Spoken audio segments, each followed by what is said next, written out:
Hello Chetan గారు. Hello madam. Chetan గారు, నాకు ఒక డౌట్ అండి. సో ఎక్కువసేపు కూర్చున్నా, ఎక్కువసేపు ఏదైనా పట్టుకున్నా జివ్వు జివ్వుమంటూ ఒక ఎలక్ట్రిక్ షాక్ కొడుతున్నట్టు అనిపిస్తూ ఉంటుందండి. దీనికి రీజన్ ఏంటంటారంటే నరాల బలహీనతకి దీనికి ఏమన్నా సంబంధం ఉంటుందంటారా? నరాల బలహీనత చాలా మంది నాకుందని అనుకుంటారు కదా. హ్మ్. వీడియో చూసేటోళ్ళు ప్రతి ఒక్కరు ఎవరికి అయితే హ్మ్. అరికాల మంటలు, హ్మ్. పిక్కల్లో నొప్పులు, హ్మ్. తొడ నొప్పులు, తొడ లోపల భాగంలో తిమ్మిర్లు, హ్మ్. హ్మ్. నడుము నొప్పి, మెడ నొప్పి, అరిచేతల్లో మంటలు, ఓహ్! చేతులు లాగినట్టుండడం, మళ్ళా కొందరికి ఇట్లా నరాలు కనిపిస్తాయి అనేసి అంటారు కదా కాళ్ళ మీద మొత్తం. వెరికోజ్ వెయిన్స్ అంటారు వాటిని. వెరికోస్ వెయిన్స్ అంటారు. ఆ! అయితే ఏందంటే ఈ లక్షణాలు ఏవైతే నేను చెప్పినా గదా, హ్మ్. ఇవందరూ ఏమనుకుంటారు? ఇవి నరాల బలహీనతకి సంబంధించిన లక్షణాలు. హ్మ్. నరాలు ఎఫెక్ట్ అయితే ఈ లక్షణాలు వస్తాయి అనేసి. ఓకే. యాక్చువల్‌గా చూసుకోవాలంటే నరాల బలహీనత అనేసి రోగం లేదు. హ్మ్. నరాల బలహీనత అనేది ఒక లక్షణం అని చెప్తా నేను. ఎందుకు? షుగర్ వ్యాధి అయింది. హ్మ్. డయాబెటిక్ న్యూరోపతి అయింది. హ్మ్. దాంట్లో మనకు అరికాలు మంటలు, తిమ్మిర్లు ఓకే. కనిపిస్తాయి. అవును. కాళ్ళు లాగడం కనిపిస్తది. హ్మ్. ఇప్పుడు వెరికోస్ వెయిన్స్ అయినాయి. మీరు హ్మ్. చెప్పిండ్రు కదా! హ్మ్. Varicose veins. ఇవి మన కాళ్ళ మీద బ్లూ లైన్‌లు లాగా కనిపిస్తాయి. హ్మ్. అందరూ ఏమనుకుంటారు? అరే! నా నరాలు ఉబ్బిపోయినాయి. హ్మ్. అవి నరాలు ఉబ్బరం తోటి కాదు. అసలుకి అవి నరాలే కాదు. మరి అవి రక్తనాళాలు. ఓకే. అయితే ఇక్కడ కూడా మనకు ఆ లక్షణాలు కనిపిస్తున్నాయి. హ్మ్. అయితే అది మోర్ ఆఫ్ లక్షణం లాంటిది. హుహు. కానీ మీరు చెప్పినట్టు నరాలే ఎఫెక్ట్ అవ్వడం వల్ల కూడా ఈ ప్రాబ్లమ్ చాలా వస్తది. హుహు. ఎట్లా? లంబార్ స్పాండిలోసిస్ అయిందనుకోండి. హ్మ్. అంటే నడుము భాగంలో స్పాండిలోసిస్ అయింది అనుకోండి. హ్మ్. ఈ లక్షణాలు అనిపిస్తాయి. సియాటికా ప్రాబ్లమ్ అయింది అనుకోండి. హ్మ్. ఇవి అనిపిస్తాయి.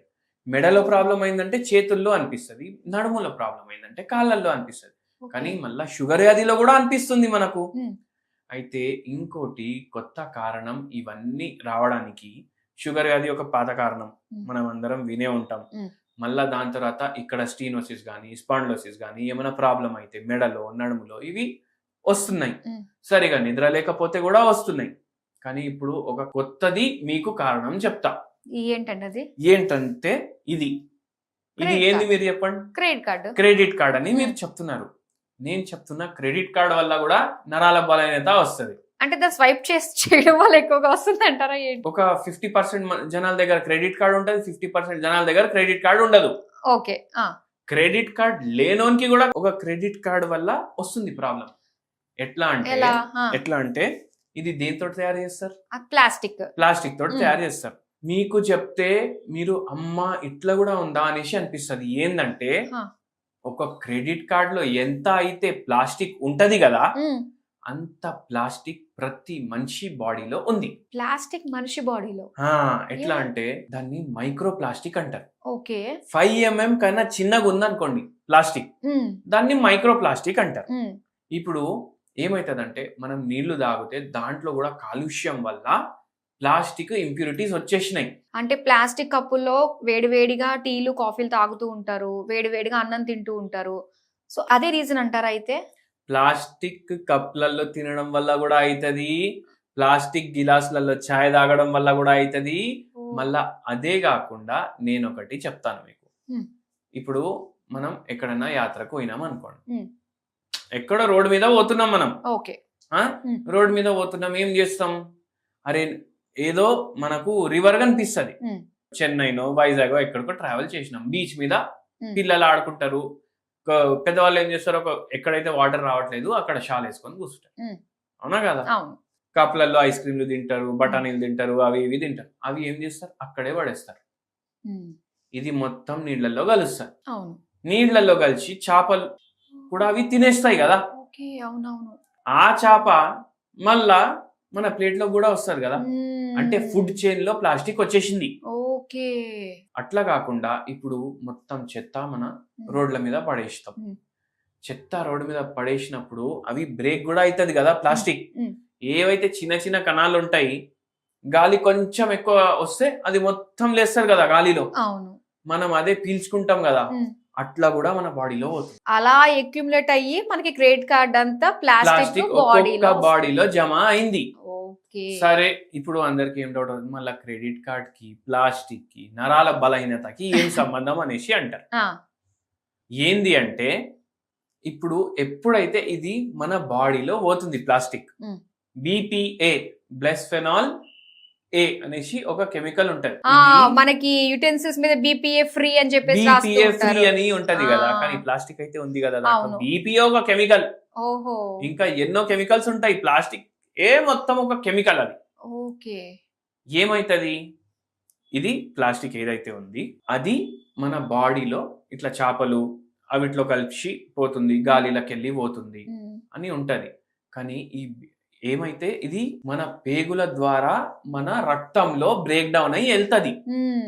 ఇట్లా వెళ్ళి రక్తం మొత్తం బాడీ చుట్టూ తిరుగుతూనే ఉంటది కదా, అవును, బ్రెయిన్ కి కూడా పోతుంది కదా. అవును, బ్లడ్ బ్రెయిన్ బ్యారియర్ అనేసి ఒకటి ఉంటది. ఓకే. అంటే ఇప్పుడు చాయ్ మనం ఫిల్టర్ చేస్తాం కదా, అవును.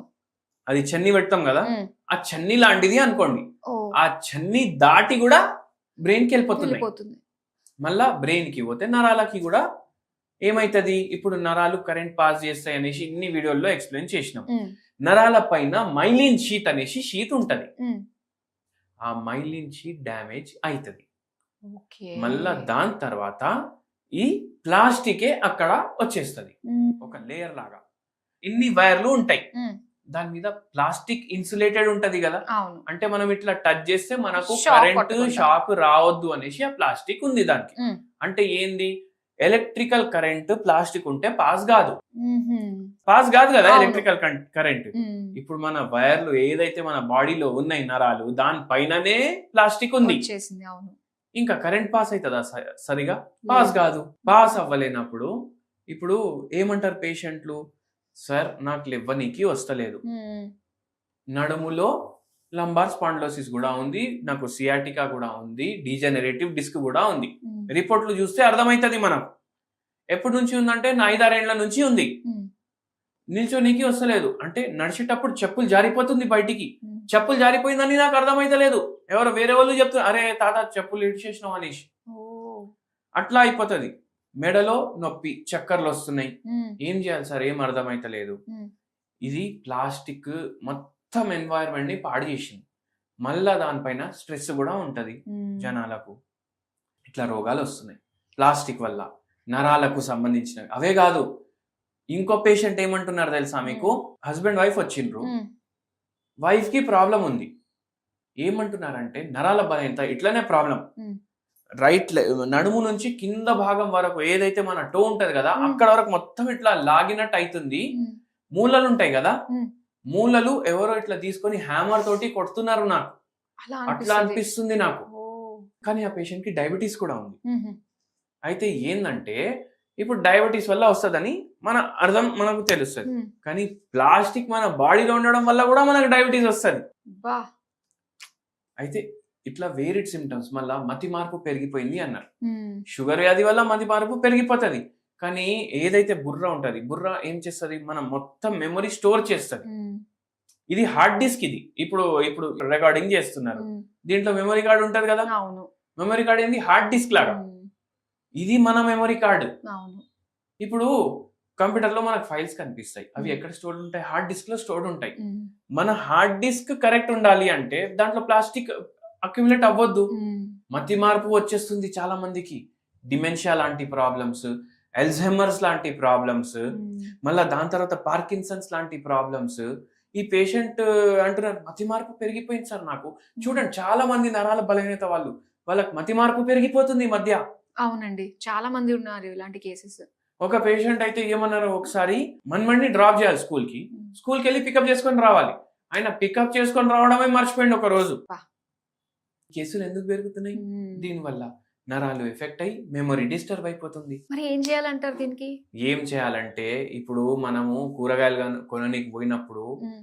ఇంటికి వెళ్ళి ఒక బస్తా పట్టుకొని పోవాలి. ప్లాస్టిక్ ని అవాయిడ్ చేయాలి. అవాయిడ్ చేయాలి. మ్మ్. గుడ్లు 2 గుడ్లు కొంటే కూడా ప్లాస్టిక్ బ్యాగ్ లో వాడికే ఇవ్వమని చెప్తాం. మ్మ్. మళ్ళా అది రీసైకిల్ ప్లాస్టిక్ ఉందనుకోండి, మ్మ్. ఇంకా ఈజీగా బ్రేక్ డౌన్ అవుతుంది. మ్మ్. కూరగాయలు దాంట్లోనే పెట్టేసి ఫ్రిడ్జ్ లో పెడతాం, అవును. అవునా కాదా? మ్మ్. ఎంతో మంది లేడీస్ ప్లాస్టిక్ కవర్లు అక్యుములేట్ చేసుకొని పెట్టుకుంటారు. అవునండి. కొందరి ఇంట్లో 20 కేజీలు కూడా ప్లాస్టిక్ కవర్లు ఉంటాయి, బా. దాంట్లోనే కూరగాయలు నింపేసి పెట్టుకుంటారు. మ్మ్. ఏమైతుంది, ఫ్రిడ్జ్ లో వారం రోజులు అట్లనే పడి ఉంటాయి ప్లాస్టిక్ కవర్లు. అవునవును. ఒకవేళ అట్లా సేఫ్ ఉంటే ఫ్రిడ్జ్ వాళ్ళు మొత్తం ప్లాస్టిక్ తోటే తయారు చేస్తుండే కదా, గ్లాస్ ఎందుకు ఇస్తారు లోపట? అవునా కదా? అవును. As far as possible plastic వస్తువులు వాడొద్దు. చిన్న చిన్న పిల్లలు ఆడుకునేటివి ఇంతకు ముందు వుడ్వి వస్తుండే, మనకు చిన్నపట్టణం నుంచి వస్తుండే. అవును అవును. లక్క పిడతలు అని చెప్పేసి లక్క వచ్చేవి. పిడతలు అని వస్తుండే, వాడు నోట్లో పెట్టుకున్న ఏం అవ్వకపోతుండే. కాదు. ఇప్పుడు అది చూయింగ్, ఇప్పుడు వాళ్ళకి డెంటిషన్ ప్రాబ్లం ఉందనుకోండి, మ్మ్. వాళ్ళకు పళ్ళు వచ్చేటప్పుడు కొంచెం ఇరిటేషన్ ఉంటది అనేసి చూయింగ్ కి ఏదోటి ఇస్తారు, మ్మ్. అవి కూడా ప్లాస్టిక్ Plastic. చేస్తుంది. వాడు నోట్లో పెట్టుకుని మొత్తం రోజు దాన్ని ఆ, బైట్ చేస్తూనే ఉంటాడు. అవును. పోవా అవి బాడీలో? పోతాయి. పోతాయి. అరే ఆడుకుంటుండు, నేను రీళ్లు చూసుకుంటా కూర్చొని అనేసి మ్మ్. వానికి ప్లాస్టిక్ అవి ఇచ్చేస్తే టాయ్స్, వాడు దాంతోటే ఆడుకుంటాడు. అవన్నీ లోపలికి పోతూనే ఉంటాయి. అవునండి. అయితే ఇట్లా మనం ఇవన్నీ అవాయిడ్ చేయాలి. మ్మ్. హోమ్ రెమెడీలు కూడా ఉంటాయి. ఓకే. హోమ్ రెమెడీ ఏంది అంటే మునక్కాయది పొడి మ్మ్.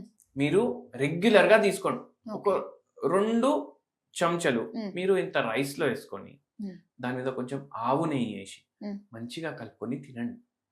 మునక్కాయలో పవర్ ఉంటది నరాలకు జర గట్టిగా చేయడానికి, ఓకే. అందుకే తీసుకోమని చెప్తున్నాను. మళ్ళీ మునక్కాయలు బాయిల్ చేసి దాని వాటర్ తీసుకొని మొత్తం హార్డ్ ఏదైతే ఆ ఉంటది అది గుజ్జు. తీసేయండి. గుజ్జు గుజ్జు అది అంతా. ఉంటది కదా, అది మంచిగా తీసి, ఇది మొరింగా సూప్ అంటారు దీన్ని. ఓకే. దీంట్లో కొంచెం మిరియాల పొడి వేసుకొని తాగండి రెగ్యులర్ గా. మ్మ్. ఎన్ని రోజులు అవైలబుల్ ఉంటే అన్ని రోజులు తాగండి. మ్మ్. మీకు మెమొరీ కూడా షార్ప్ అవుతుంది, మీకు ఇట్లా నరాల బలహీనత వచ్చేది కూడా తగ్గుతుంది. సూపర్ అండి. చాలా మంచి టిప్ చెప్పారు. నరాల బలహీనత గురించి, దాని నుంచి ఏ విధంగా ప్లాస్టిక్ వాడుకొని తగ్గించుకోవాలి అన్న విషయాలు మాకు ఎడ్యుకేట్ చేసినందుకు థ్యాంక్ యూ సో మచ్ అండి. థ్యాంక్ యూ అండి.